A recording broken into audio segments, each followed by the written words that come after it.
तर जिल्ह्यात रस्ता रुंदीकरणाचं काम मोठ्या प्रमाणात सुरू आहे. पण ते होत असताना रस्ता रुंदीकरण सोडून वृक्षांची तोड प्रचंड झाली. त्या संदर्भात काय नाही, आता आपण जो मुद्दा उपस्थित केला त्या अनुषंगाने माझ्याकडे काही निवेदनं प्राप्त झालेली होती. विशेषतः सातारापासून उरमोडीकडे जाणारा जो रस्ता त्यावर आलेली होती. इतरही अनुषंगाने केलेली आहे. आपण पाहिलेलं असेल की लोणंद ते सातारा या रस्त्यावर रुंदीकरणाच्या दरम्यान जी काही झाडं काढायची गरज होती त्याचं पुनर्रोपण आपण केलेलं आहे. सयाजी शिंदे जे सह्याद्री देवराईच्या माध्यमातून या क्षेत्रामध्ये काम करतात त्यांच्यासोबत नॅशनल हायवे अथॉरिटी आणि स्थानिक प्रशासन यांनी मिळून ते पुनर्रोपणाचं काम केलेलं आहे. त्याच पद्धतीने या रस्त्यावरची सुद्धा जी झाडं पुनर्रोपित केली तर जिवंत राहण्याची शक्यता आहे त्यांचं पुनर्रोपण केलं पाहिजे, याच्याबद्दल काही दुमत नाही. कारण रस्त्यावरनं जात असताना दोन्ही बाजूला झाडं असतील तर त्याच्यावरचा प्रवास हा प्लेझंट राहतो किंवा आल्हाददायक राहतो. जर झाडं नसतील तर त्याच्यावरचं टेम्परेचर पण जास्त राहणार आहे आणि जाणाऱ्या येणाऱ्यांना पण त्याचा त्रास होऊ शकतो. तर या अनुषंगाने अनावश्यकपणे जी वृक्षतोड केली जाते असा आरोप होतोय.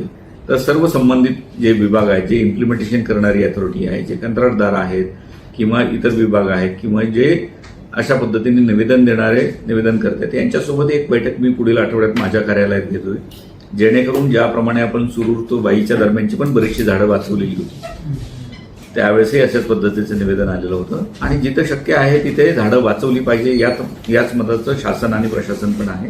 त्यामुळे जुनी जी झाडं आहेत जिथं रुंदीकरणामधनं वाचवणं शक्य आहे ती निश्चित वाचवली पाहिजे आणि त्यासाठी आवश्यक तो आपण आराखडा करूया. आणि जी झाडं काढावीच लागतात त्याचं पुनर्रोपण करण्याची व्यवस्था करणं आवश्यक आहे. आणि जे पुनर्रोपणही करणं शक्य नाही आहे, काही कारण स्पेसिस पुनर्लागवड केली तर जिवंत राहत नाही त्यांच्या वैशिष्ट्यामुळे, तर त्या ठिकाणी त्याच्या पटीमध्ये आपल्याला नवीन झाडं लावून आणि ती जगवणं हा त्याच्यावरचा मार्ग असू शकतो. वडाची झाडे विशेषतः ती पुनर्रोपण केली जाऊ शकतं. खाली आग लावली जाते फळाला, म्हणजे ते पूर्ण नष्ट झाले पाहिजे. सगळ्यात महत्वाचं झाड आहे ते.